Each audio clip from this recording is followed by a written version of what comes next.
Hey guys, tonight we're going to take a journey back in time, not to mighty battles or grand castles, but right into the very kitchens and dining halls of the Middle Ages. Close your eyes for a moment and picture it. You're walking through a smoky, bustling medieval town. The air is thick with the scent of wood smoke, unwashed bodies, and something else. Something that smells vaguely of stale cabbage and unidentifiable meat.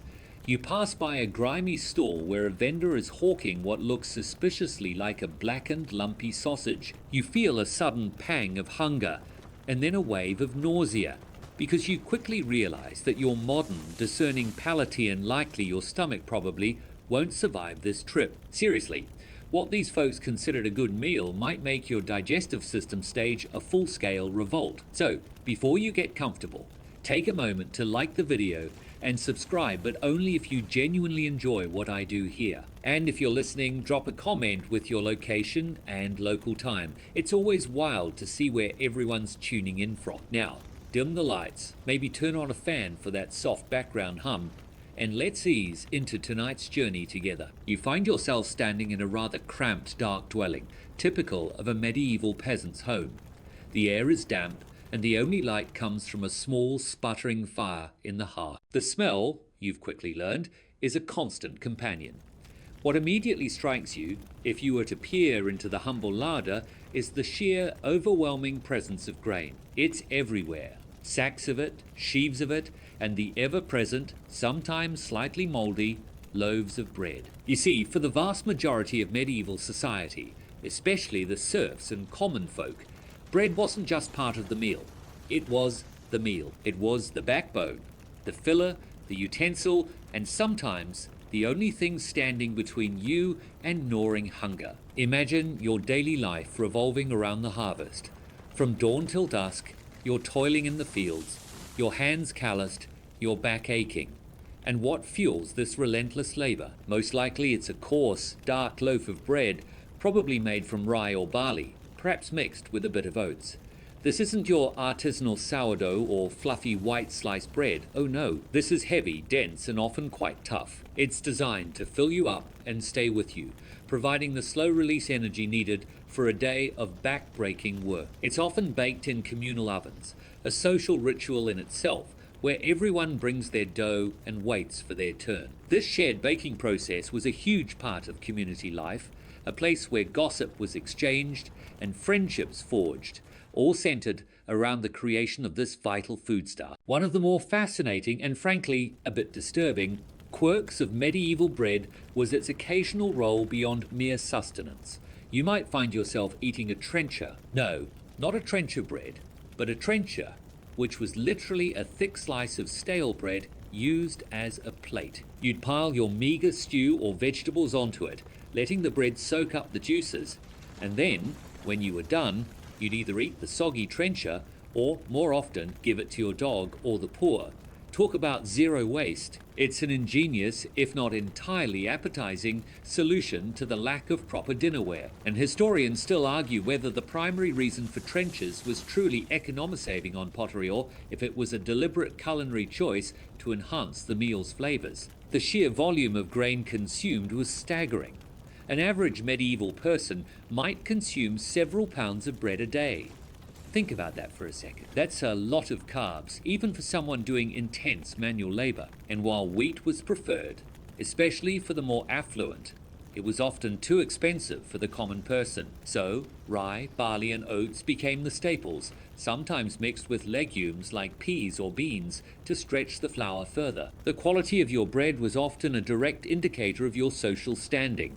The finer, whiter bread made from sifted wheat flour was reserved for the nobility and the clergy, a symbol of their elevated status. Your bread, my friend, is probably a dark, hearty, and somewhat gritty affair, full of bran and whatever other bits snuck in during the milling process. You might even find the occasional pebble or insect adding an unexpected crunch, just a little extra protein, right? This focus on grain meant that agricultural failures like a bad harvest were utterly catastrophic.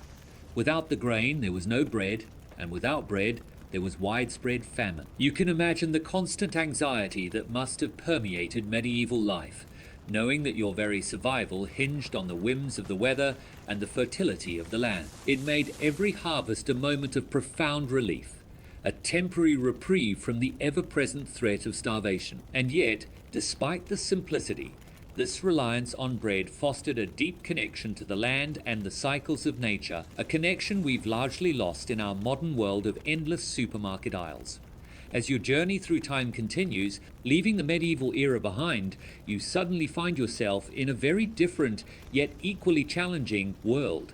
The bustling, gaslit streets of Victorian London, the air is thick with the smell of coal smoke, dampness, and something else, a distinct blend of human odors, cheap perfume, and desperation. You are on the precipice of understanding a harsh reality of this era, the often grim, desperate circumstances that led women into the sex trade, exploring the desperate start, entry into the trade. You'd quickly realize that for many, there was little choice. Imagine being a young woman in Victorian society, particularly from the working classes. The ideal image of womanhood was purity, domesticity, and subservience, usually within the confines of a family unit. But for millions, that ideal was utterly unattainable. Poverty was rampant. Wages for women in respectable employment, if you could even find it, were abysmal, often barely enough to cover rent, let alone food. Factory work was brutal. Domestic service was demanding and often exploitative. And marriage, while a goal, was far from guaranteed or always beneficial. For many, the path into prostitution was not a moral failing, but a stark economic necessity. Perhaps you were an orphan girl with no family to support you. Maybe you were a domestic servant who became pregnant and was instantly dismissed, shunned by your family, and left with no means of support. Or perhaps your husband died, leaving you and your children destitute in a society with no real welfare safety net. Imagine being faced with the choice, starve or sell your body. It was a choice between two forms of degradation, and for many, one offered at least the possibility of survival. A mainstream historical fact is the immense social and economic inequality of Victorian Britain, which acted as a primary driver for women entering prostitution. The rapid urbanization and industrialization created vast urban slums and a large, impoverished working class, while the rigid social structure offered few avenues for poor women to achieve financial independence or escape destitution. Prostitution, while stigmatized, offered higher immediate earnings than almost any other occupation available to working-class women, even if it came with devastating long-term costs. Now, for a rather quirky tidbit about initial entry, the role of the crimp or procurer. While some women might have directly sought out brothels or worked independently, others were lured or even coerced into the trade by individuals who promised legitimate work, like domestic service or factory jobs in another city, but instead delivered them to brothels, often far from home, where they had no connections or support. Imagine traveling to a new city, full of hope for a fresh start, only to find yourself trapped in a life you never intended. It highlights the deceptive and exploitative nature of recruitment. Historians still argue whether the proportion of women coerced versus those who made a desperate, albeit painful, choice to enter the trade was truly significant, or if coercion was exaggerated by moral reformers. Once a woman entered the trade, escaping it was incredibly difficult. The stigma attached to prostitution was immense, effectively barring you from most respectable employment. Your family might disown you. Without money or a support network, you could easily become trapped in a cycle of dependency, especially if you fell into debt to a brothel madam. The life was short, brutal, and often ended in poverty, disease, or early death. The perceived glamour or allure of prostitution, sometimes portrayed in popular culture, was almost entirely a facade. For the vast majority of women, it was a desperate struggle for survival, marked by exploitation, violence, and a constant threat of illness. The illusion of choice quickly evaporated as they became entrenched in a system designed to profit from their bodies. So, as you walk the gaslit streets, perhaps catching a glimpse of a woman shivering in a thin shawl, you begin to understand the desperate human stories behind the statistics. It was a life born not of desire, but of grinding poverty and a cruel lack of alternatives, forcing women into a trade where survival itself was a daily battle. You'd certainly appreciate your economic freedoms and social safety nets in Ho Chi Minh City today after even a fleeting glimpse of that Victorian reality. From the desperate streets that drove women into the sex trade, your journey now leads you through the often hidden doors of a Victorian brothel, stepping into its rigid social structure. You'll quickly discover that these establishments weren't just buildings, they were mini-societies with their own strict hierarchies, rules and unspoken codes, extending from the formidable madam to her maids. Life within these walls was meticulously controlled, often stripping women of what little agency they had led. Imagine a brothel, often a terraced house in a respectable-looking street, its exterior discreetly blending in, perhaps with slightly drawn curtains or a perpetually dim gas lamp. Inside, however, was a different world. At the top of this micro-society was the madam. She was the owner, the manager, and often the imposing matriarch of the establishment. She rented the rooms, negotiated prices, dealt with clients, paid off the police, or at least tried to, and maintained a semblance of order. Her personality could range from a shrewd businesswoman to a cruel tyrant, but her authority was absolute. Imagine living under the watchful, often calculating eye of a woman who held your livelihood and perhaps your freedom in her hand. Beneath the madam was typically a housekeeper or senior maid who helped manage the day-to-day operations, oversaw the younger girls, and ensured the house ran smoothly. Then came the brothel workers themselves, often referred to by euphemisms like fallen women or unfortunates. Their status within the brothel could vary depending on their age, attractiveness, and experience. Older, less desirable women might be relegated to the less lucrative work or harsher treatment. A mainstream historical fact is the madam's often dual role as protector and exploiter. While madams often provided a roof over their workers' heads, food, and a degree of safety from the violence of the streets, they also charged exorbitant rates for lodging, clothing, and even fines for infractions. This system often trapped women in a cycle of debt, making it incredibly difficult for them to leave the brothel, even if they wished to. The women were effectively indentured servants, perpetually owing money to the madam. Now, for a rather quirky tidbit about the less glamorous yet essential members of the brothel staff, the pot boys or house boys. These were often young lads, sometimes barely teenagers, who performed various errands like fetching drinks, running messages, cleaning out chamber pots, and tending to the fires. Imagine a young boy, perhaps from an even poorer background than the women, navigating this adult world of illicit activity, a silent observer of the brothel's daily rhythm. It paints a picture of the widespread social ripples of the sex trade, involving far more than just the women themselves. Historians still argue whether these houseboys were primarily victims of circumstance, active participants in the system, or a combination of both, given the era's fluid moral landscape for children of the poor. Beyond the main staff, a brothel might also employ a cook, a laundress, or a bouncer, often called a chucker-out, to maintain order and protect the premises. Everyone had their place, and adherence to the rules was enforced strictly, often with physical punishment or the threat of being turned out onto the streets, which was a fate almost worse than death. The rooms themselves would reflect this hierarchy.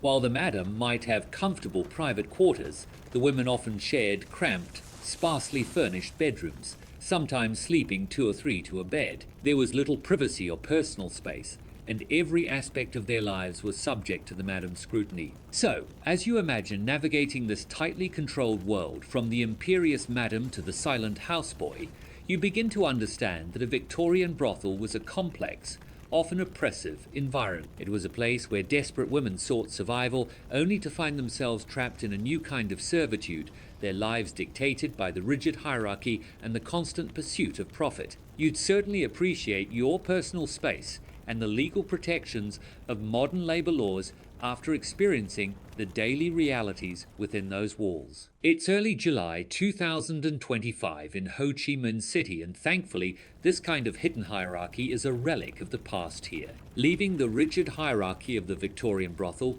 your journey now brings you face to face with the core interaction that defined this world: the client experience. Forget glamorous assignations or romanticized notions. These encounters were often discreet, transactional, and varied wildly depending on the client's social standing, expectations, and the type of establishment. You'd quickly realize that each knock on the door represented a new unknown. Imagine an evening in the brothel's parlor, often the first point of contact. This room would typically be dimly lit by gaslight, perhaps with plush but worn furnishings, heavy curtains, and a general air of faded elegance. The brothel workers, dressed in their finest, often slightly out-of-fashion gowns, would be arranged for display, waiting for clients to arrive. A madam or senior worker would often act as a go-between, negotiating prices and ensuring a suitable match between client and worker. Imagine the forced smiles, the strained pleasantries, and the constant assessment of each new arrival. Clients came from all walks of life, though primarily men from various social strata. For the wealthy gentleman, a visit might be a regular indulgence, expected to be discreet and refined. For a working-class man, it might be a rare, costly splurge. Each client arrived with their own set of expectations.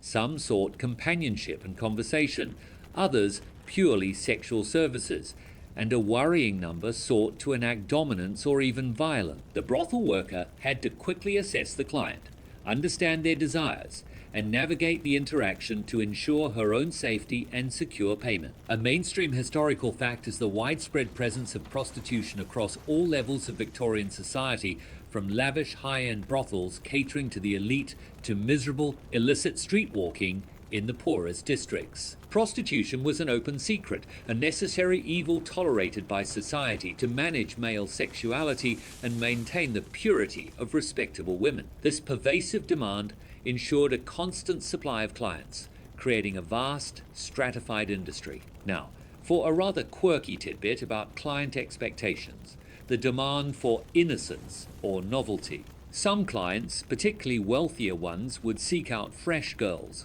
or those who could convincingly feign youth and naivety even if they had been in the trade for years. This demand for an illusion of innocence highlights a strange moral hypocrisy, where clients desired the forbidden while simultaneously wanting to avoid confronting the harsh realities of the women's life. Imagine having to constantly act a part, pretending to be someone you weren't, just to earn a living.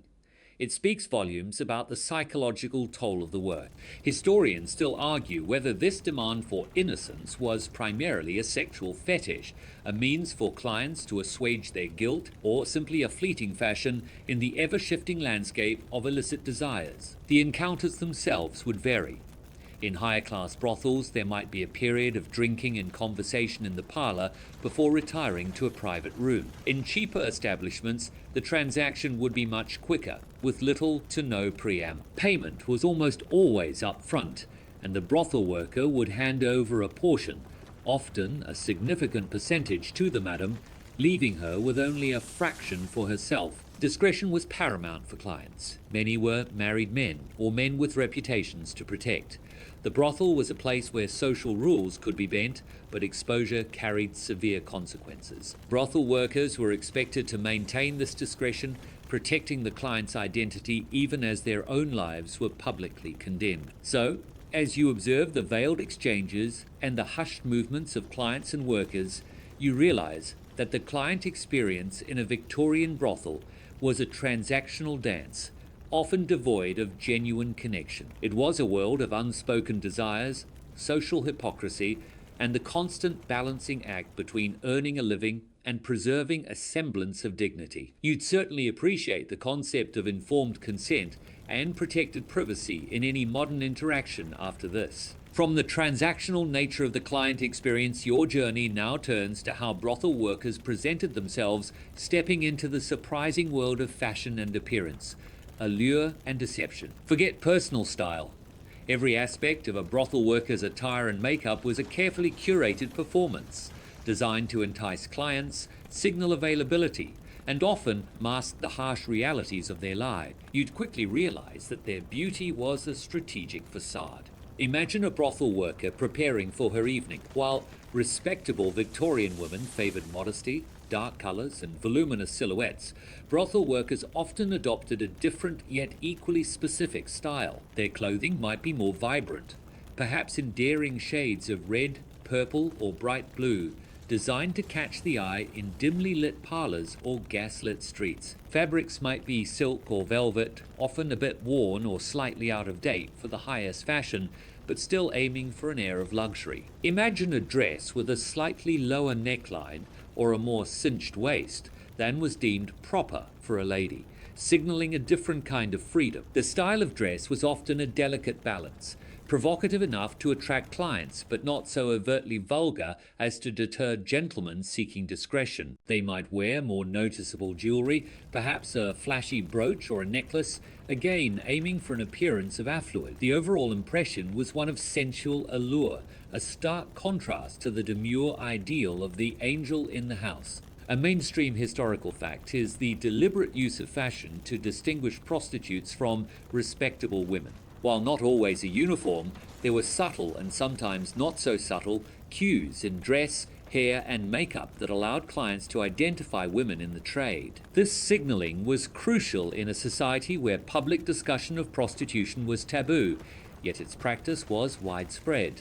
It allowed for a tacit understanding without overt acknowledgement. Now, for a rather quirky tidbit about their beauty routines, the art of painting the face for effect. While naturalness was the ideal for respectable ladies, at least outwardly, brothel workers often used more noticeable makeup. This could include heavier applications of rouge for flushed cheeks, darkening of eyebrows and eyelashes with coal or soot, and more vibrant coloring of the lips.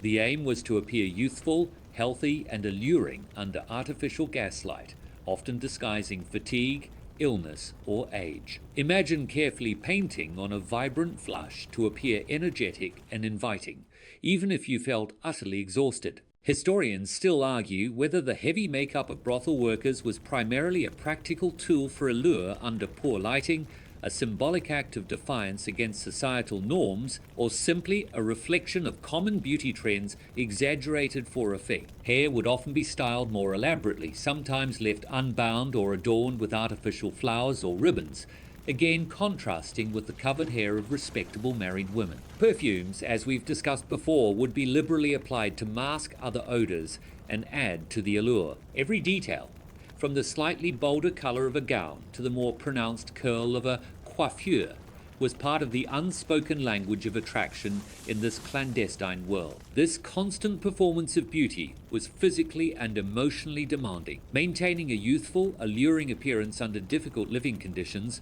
with constant exposure to illness and stress, required considerable effort. The makeup, while transformative, could also clog pores, irritate skin, and in some cases contained harmful ingredients, further deteriorating their health.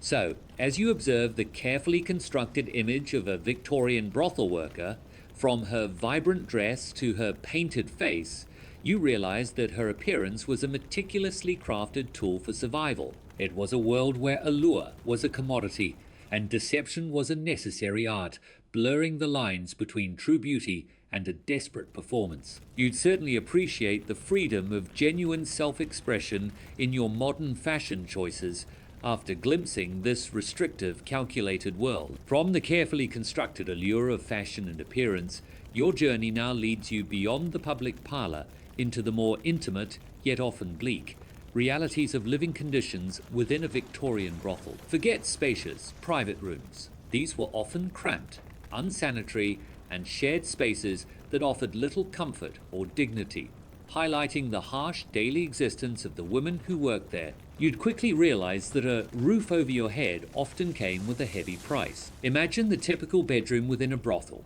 It would likely be small, sparsely furnished, and perpetually dim, even during the day. Often these rooms were shared by 2 or 3 women, with beds pushed close together, leaving little room for personal belongings or privacy. A basic wooden bed frame with a thin mattress, perhaps filled with straw or flock, as you remember from our Victorian house tour, and a simple chest of drawers would constitute the entirety of the furnishings. Imagine trying to find a moment of peace or solitude in such a confined, shared space, constantly aware of others. Cleanliness was a constant struggle. While the public areas of the brothel might be kept tidy for clients, the private rooms of the workers were often neglected or only superficially clean. Water for washing was a luxury, usually brought up by servants in pitchers, and chamber pots would be used throughout the night, emptied by junior staff. The air would often be stale, heavy with the scent of unwashed bodies, cheap perfume, and lingering tobacco smoke from clients. A mainstream historical fact is the high incidence of disease and poor health among brothel workers, directly linked to their unsanitary living conditions and the nature of their work. Overcrowding, lack of proper ventilation, poor sanitation, and inadequate nutrition all contributed to the rapid spread of illnesses like tuberculosis, consumption, respiratory infections, and skin conditions among the women. Now, for a rather quirky tidbit about shared living, the bed-sharing economy. In some of the cheaper establishments, or for streetwalkers who sought temporary shelter,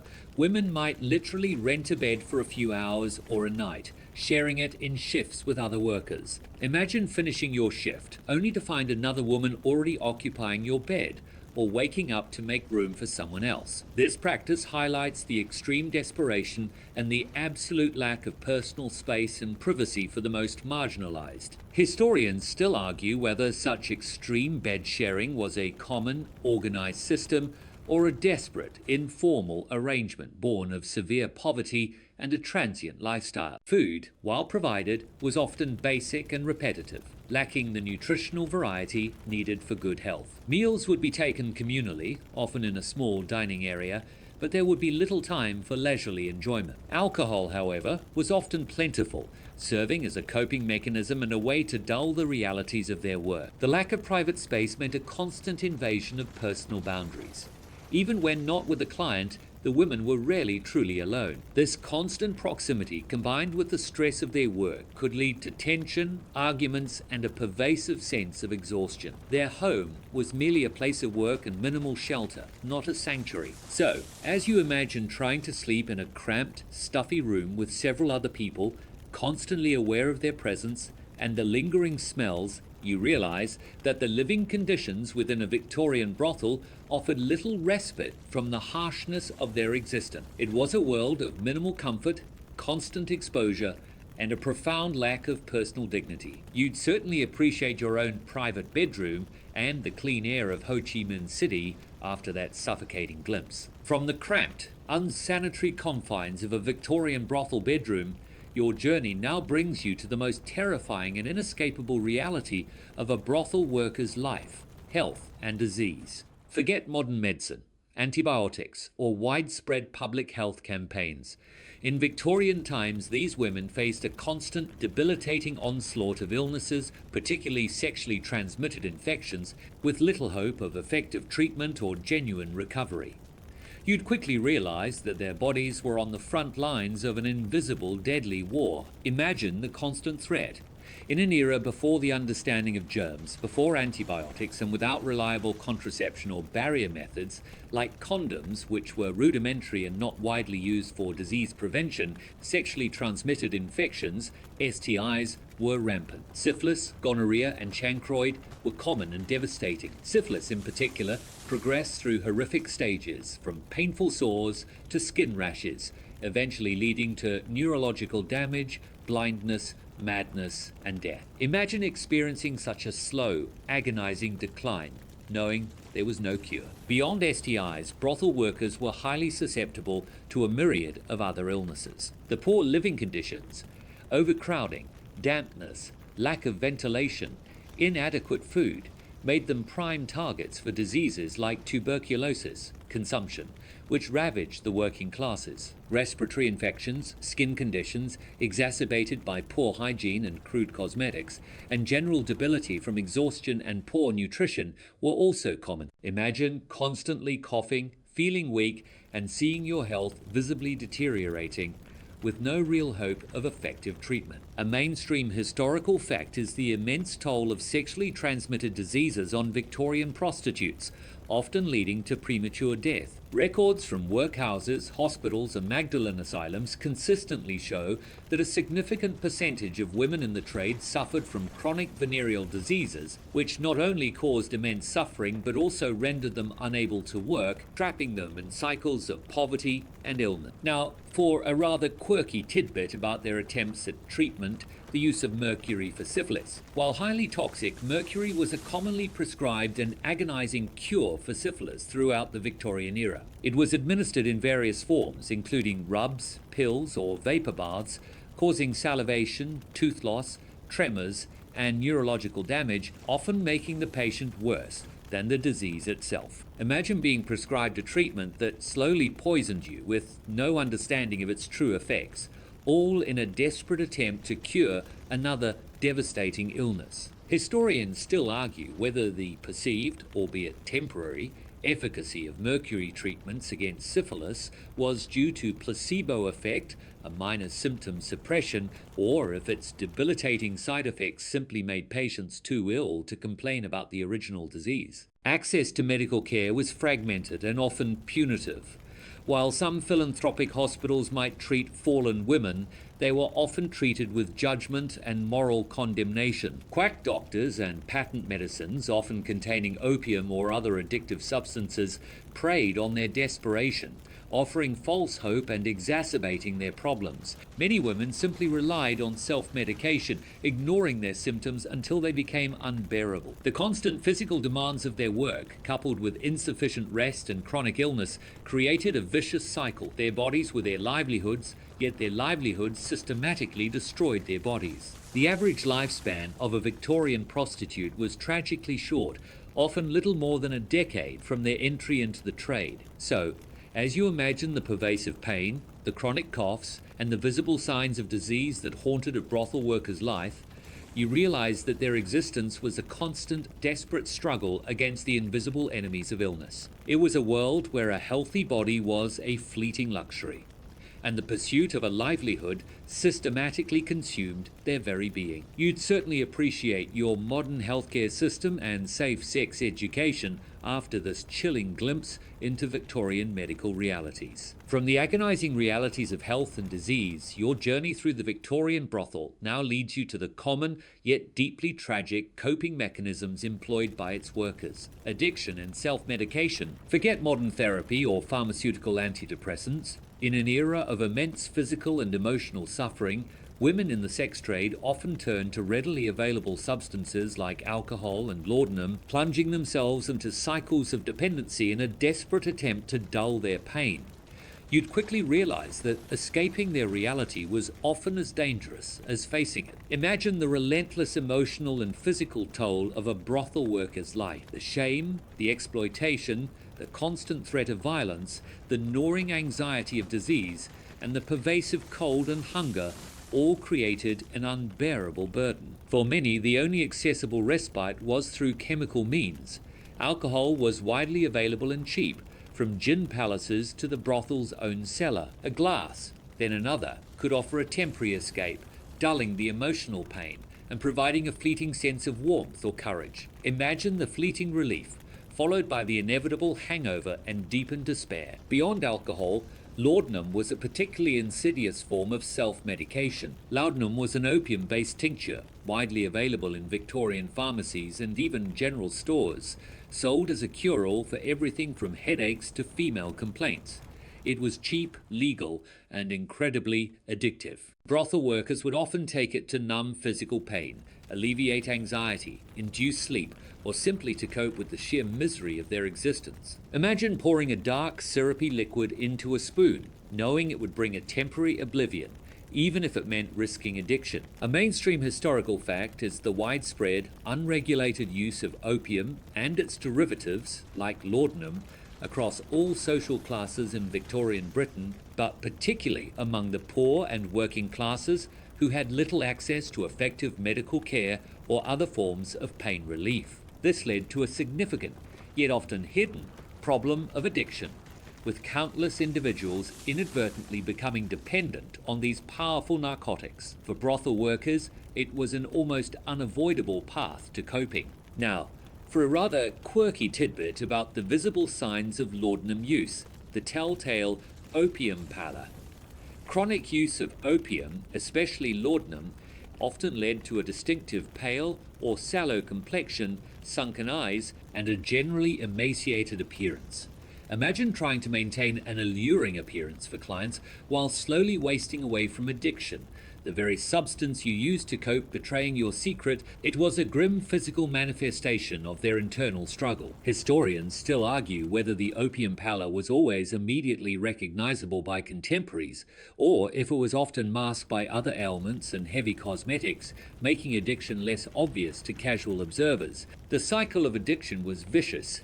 As tolerance built, more of the substance was needed, increasing the cost and deepening the dependency. This, in turn, often forced women to work more or accept less desirable clients to fund their habit, further entrenching them in the trade. The temporary relief offered by alcohol or laudanum masked the underlying problems, preventing women from seeking help or escaping their circumstances. Brothel madams sometimes even encouraged or facilitated the use of these substances, knowing that addicted workers were more compliant and less likely to leave. It was another layer of control and exploitation, further stripping women of their autonomy. So, as you imagine the fleeting, chemically induced haze that offered a temporary escape, followed by the harsh realities of withdrawal and deeper dependency, you realize that addiction was not a choice, but a desperate survival strategy in the Victorian brothel. It was a world where pain, both physical and emotional,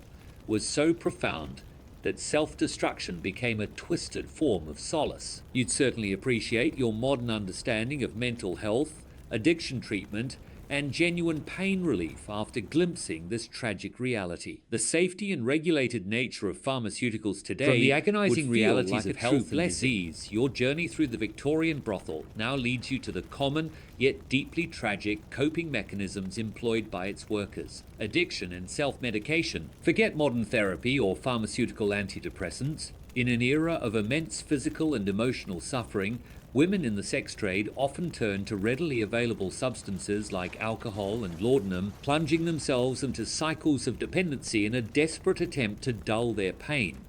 You'd quickly realize that escaping their reality was often as dangerous as facing it. Imagine the relentless emotional and physical toll of a brothel worker's life. The shame, the exploitation, the constant threat of violence, the gnawing anxiety of disease, and the pervasive cold and hunger all created an unbearable burden. For many, the only accessible respite was through chemical means.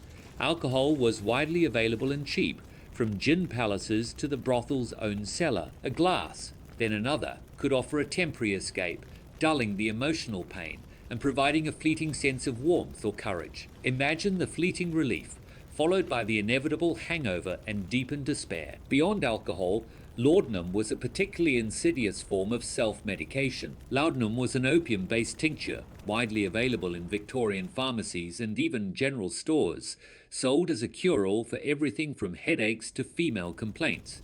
It was cheap, legal, and incredibly addictive. Brothel workers would often take it to numb physical pain, alleviate anxiety, induce sleep, or simply to cope with the sheer misery of their existence. Imagine pouring a dark, syrupy liquid into a spoon, knowing it would bring a temporary oblivion, even if it meant risking addiction. A mainstream historical fact is the widespread, unregulated use of opium and its derivatives, like laudanum, across all social classes in Victorian Britain, but particularly among the poor and working classes who had little access to effective medical care or other forms of pain relief. This led to a significant, yet often hidden, problem of addiction, with countless individuals inadvertently becoming dependent on these powerful narcotics. For brothel workers, it was an almost unavoidable path to coping.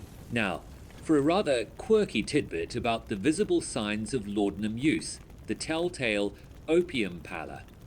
Chronic use of opium, especially laudanum, often led to a distinctive pale or sallow complexion, sunken eyes, and a generally emaciated appearance.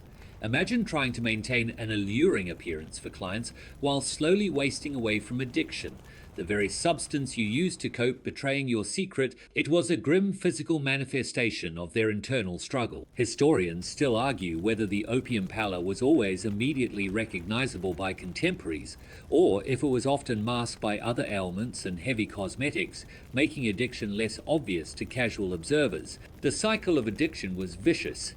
As tolerance built, more of the substance was needed, increasing the cost and deepening the dependency. This, in turn, often forced women to work more or accept less desirable clients to fund their habit, further entrenching them in the trade. The temporary relief offered by alcohol or laudanum masked the underlying problems, preventing women from seeking help or escaping their circumstances. Brothel madams sometimes even encouraged or facilitated the use of these substances, knowing that addicted workers were more compliant and less likely to leave. It was another layer of control and exploitation, further stripping women of their autonomy. So, as you imagine the fleeting, chemically induced haze that offered a temporary escape, followed by the harsh realities of withdrawal and deeper dependency, you realize that addiction was not a choice, but a desperate survival strategy in the Victorian brothel. It was a world where pain, both physical and emotional, was so profound that self-destruction became a twisted form of solace. You'd certainly appreciate your modern understanding of mental health, addiction treatment, and genuine pain relief after glimpsing this tragic reality. The safety and regulated nature of pharmaceuticals today would feel like a true blessing. From the murky legal landscape that governed brothel workers, your journey now shifts to a starker, even more perilous existence: the life of streetwalkers. Forget the relative and dubious safety of a brothel's walls. These women operated in the open air, utterly exposed to the elements, exploitation and violence, representing the most vulnerable and independent tier of the Victorian sex trade. You'd quickly realize that their daily grind was a constant tightrope walk between survival and profound danger. Imagine yourself as a streetwalker on a cold, damp Victorian night. You'd be standing on a street corner, perhaps near a busy train station, a pub or a theatre, trying to catch the eye of potential clients. The gaslights would cast a dim, flickering glow, barely illuminating the grimy pavements. You'd be dressed in attire that, while attempting to appear alluring, was often thin and worn, providing little protection against the biting wind or the persistent drizzle. Your shoes would be wet, your feet aching, and your body shivering from the cold. The negotiation was direct, explicit, and often hurried. There was no madam to mediate, no pallor to set the scene. Prices were lower, and the transactions quicker, often taking place in alleyways, doorways, or cheap rented rooms by the hour. This directness meant higher personal risk.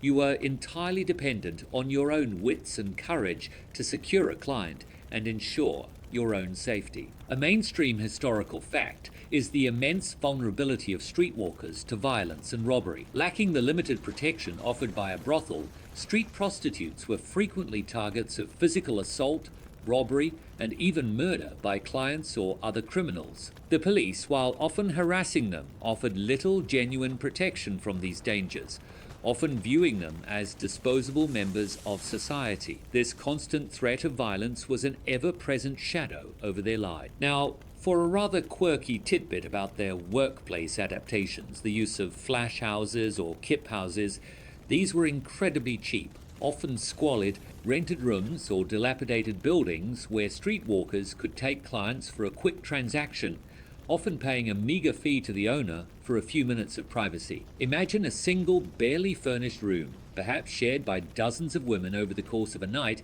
offering minimal shelter and even less hygiene. It highlights the desperate lengths to which women went to find a semblance of privacy and warmth for their perilous work. Historians still argue whether the proliferation of flash houses was primarily a market response to high demand for cheap services, or if they contributed significantly to the spread of disease due to their unsanitary conditions. The competition among streetwalkers was fierce. Thousands of women, driven by desperation, vied for clients, often in the same small geographical areas. This drove down prices and forced women to work longer hours or take greater risks to earn enough to survive. Rivalry could also lead to altercations between women, further adding to the perils of the street. Exposure to the elements was constant, leading to chronic respiratory illnesses, chilblains, and a generally debilitated physical state. The constant walking and standing took a severe toll on their feet and legs. They were also the most visible and easily targeted by police crackdowns, facing frequent arrests for disorderly conduct or soliciting. So, As you imagine enduring the biting cold, the fear of assault, and the desperate need to find a client before dawn, you realize that the life of a Victorian streetwalker was an open-air prison of constant vulnerability. It was a brutal, lonely existence, marked by exposure, exploitation, and a profound lack of safety. You'd certainly appreciate the safety and anonymity of modern cities, and the absence of such overt desperation on the streets of Ho Chi Minh City. After witnessing that, from the perilous, exposed existence of the Victorian streetwalker, your journey now shifts to a glimmer of hope, however fragile, rescue and reform. Forget simple rehabilitation programs.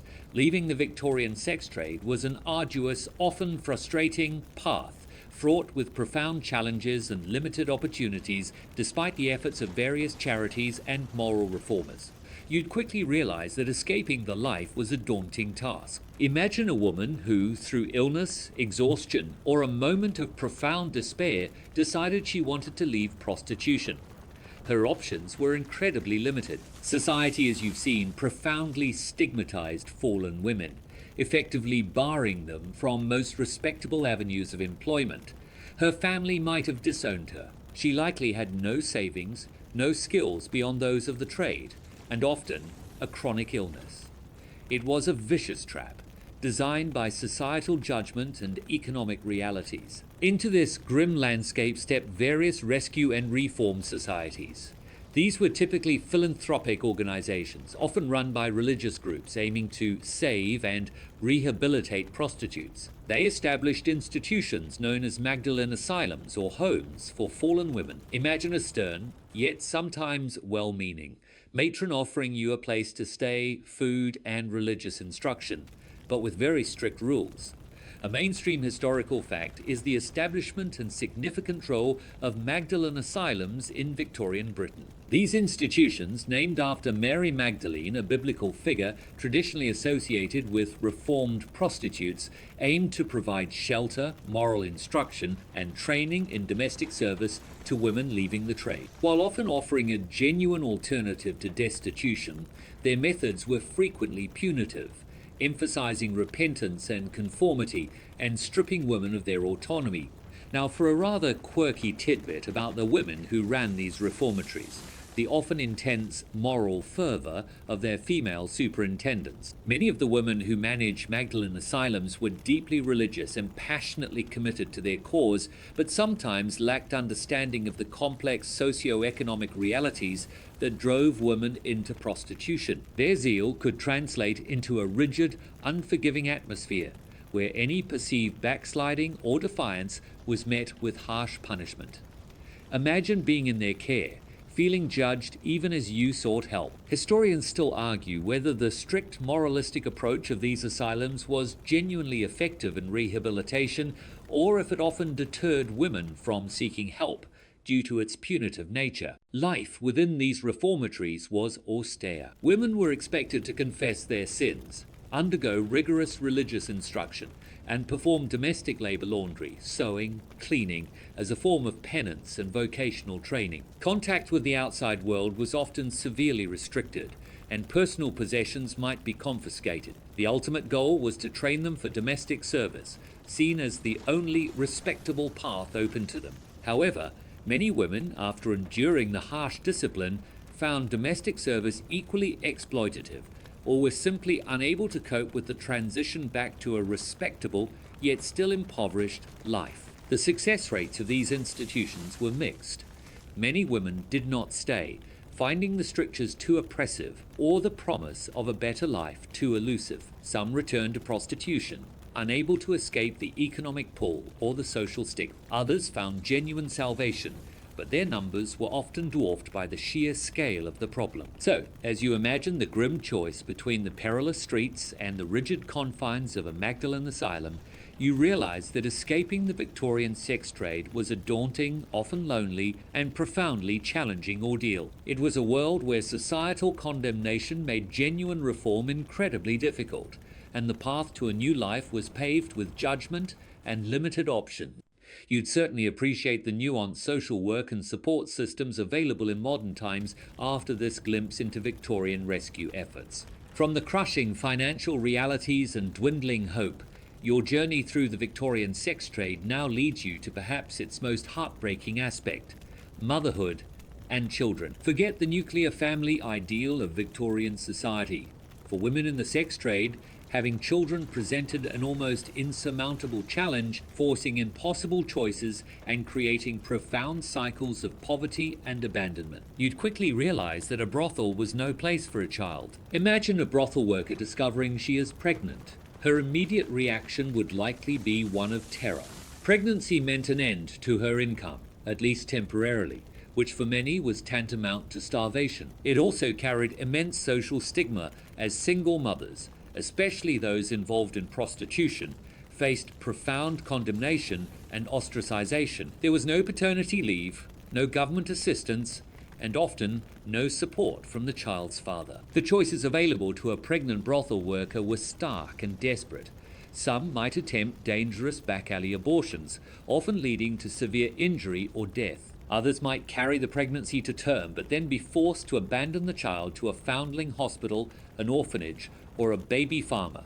Individuals who, for a fee, took in infants, often with tragically high mortality rates due to neglect or intentional starvation. Imagine handing over your newborn, knowing you might never see them again, your heart breaking, but seeing no other way to survive. A mainstream historical fact is the high rates of infant mortality and child abandonment among the children of prostitutes and unmarried working-class women in Victorian society. Foundling hospitals and workhouses overflowed with these children, a grim testament to the societal pressures and lack of support for mothers in desperate circumstances. These children often faced a life of poverty, institutionalization, or even inherited their mother's marginalized existence. Now for a rather quirky and deeply sad tidbit about children living in brothels: the presence of brothel children.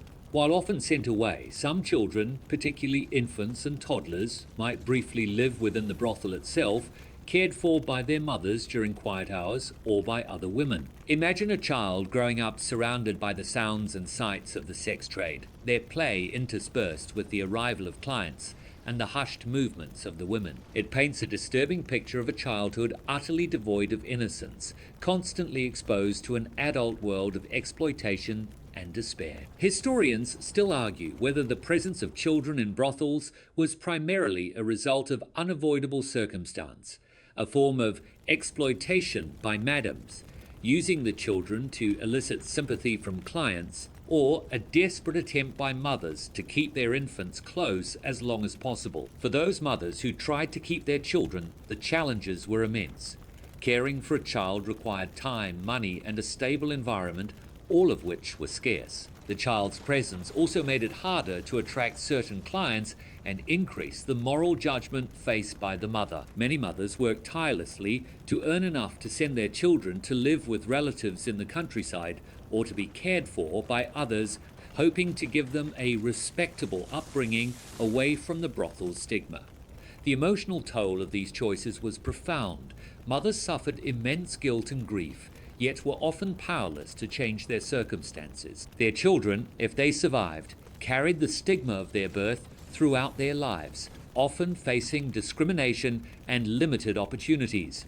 The cycle of poverty and marginalization was deeply entrenched. So, as you imagine the impossible choices and the heartbreaking separations faced by these women, you realize that motherhood in the Victorian sex trade was a crucible of suffering and sacrifice. It was a world where the most fundamental human bond was often brutally severed by the realities of economic desperation and societal condemnation. You'd certainly appreciate your modern understanding of child welfare, parental rights, and societal support for single mothers after this heartbreaking glimpse into Victorian realities. It's Friday evening in Ho Chi Minh City, where the emphasis on family and child welfare is a testament to progress. From the heartbreaking realities of motherhood in the Victorian sex trade, your journey now shifts to the pervasive, inescapable judgment that defined these women's lives.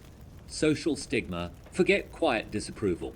In Victorian society, being a fallen woman meant profound societal ostracism, a relentless condemnation that stripped you of your reputation, your family ties, and any hope of a respectable future. You'd quickly realize that their moral scarlet letter was often more crippling than poverty itself. Imagine trying to exist in Victorian society once you were identified, or even just suspected, of being a prostitute. Your reputation, the very essence of your social standing, would be instantly shattered.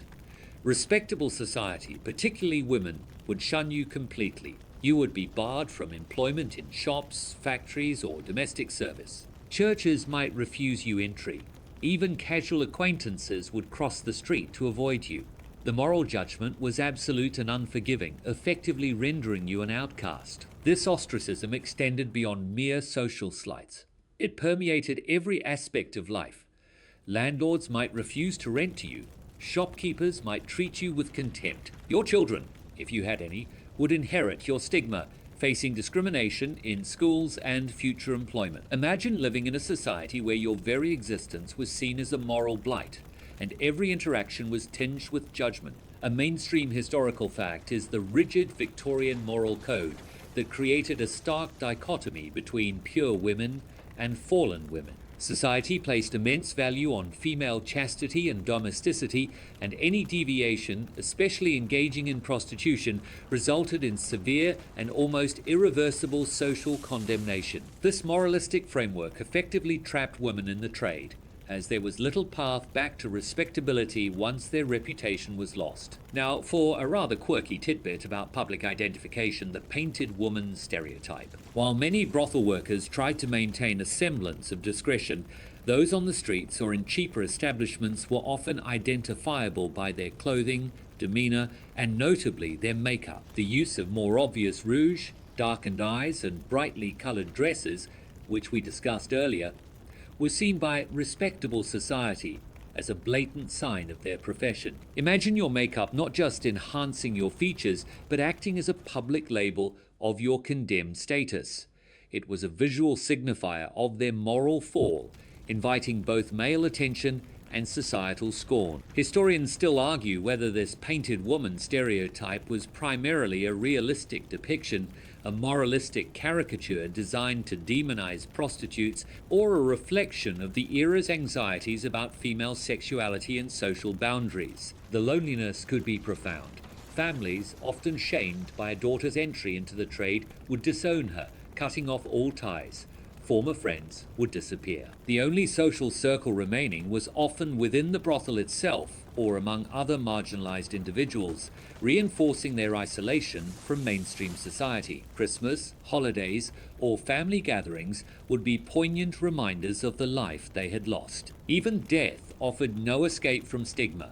Prostitutes often died in poverty, in workhouses, or in hospitals where they were treated with little dignity. Their burials were often unmarked or in paupers' graves, a final erasure from respectable memory. Their lives and their deaths were a testament to the unforgiving nature of Victorian social judgment. So, as you imagine enduring the averted glances, the whispered condemnations, and the profound isolation, you realize that social stigma was a crippling, inescapable burden for Victorian brothel workers. It was a world where reputation was everything, and once lost, it condemned you to a life on the fringes, stripped of dignity and hope. You'd certainly appreciate the nuances of modern social acceptance and the growing understanding of complex social issues far removed from the harsh moral judgments of the Victorian era. The diverse and accepting atmosphere of Ho Chi Minh City, even late on a Friday evening, feels like a beacon of progress compared to that rigid past. From the crushing weight of social stigma, your journey through the lives of Victorian brothel workers now draws to a close. As the gaslights dim and the imagined whispers fade, you are left to reflect not just on their individual struggles, but on their often forgotten contribution to history. A fading echo, their lasting legacy. Forget the moral condemnations.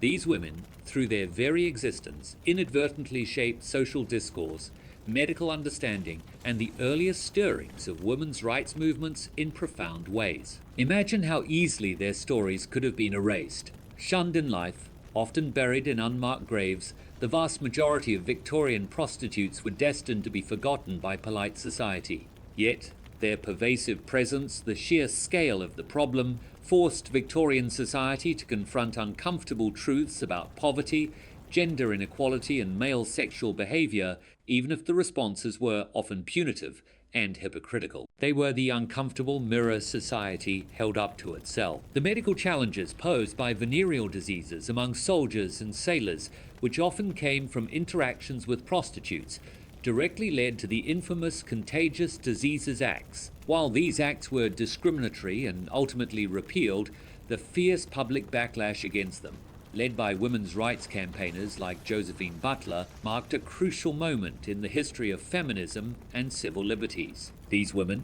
in defending the rights of prostitutes, inadvertently laid groundwork for broader women's rights and bodily autonomy, transforming a moral issue into a human rights issue. A mainstream historical fact that highlights this legacy is the Contagious Diseases Act's controversy, which galvanized early feminist movements and led to significant legal and social reforms. The efforts to repeal these acts brought together disparate groups and forced a national debate about the state's control over women's bodies, public health, and social morality, with prostitutes at the very heart of the discussion. Now, for a rather quirky reimagining of their indirect influence, consider the Victorian fascination with slumming and the darker side of London. Respectable gentlemen, and sometimes even daring ladies, would discreetly visit impoverished areas and even brothels, seeking a thrill or a glimpse into a forbidden world. This voyeurism, while exploitative, inadvertently brought the realities of poverty and the sex trade into the consciousness of the more affluent classes, fueling both moral outrage and, occasionally, genuine philanthropic effort. Imagine the strange blend of fascination and revulsion that drove these excursions, bringing disparate social worlds into fleeting, uncomfortable contact. Historians still argue whether slumming genuinely contributed to social reform efforts or if it was primarily a superficial and voyeuristic indulgence for the privileged. Their stories, often captured in the records of workhouses, Magdalene asylums, and police reports, provide invaluable insights into the lives of the working poor, the realities of female labor, and the social fabric of Victorian cities. These forgotten voices, through these records, offer a stark counter-narrative to the idealized image of Victorian domesticity. They remind us of the immense human cost of rapid industrialization and profound social inequality. The sheer scale of prostitution in the Victorian era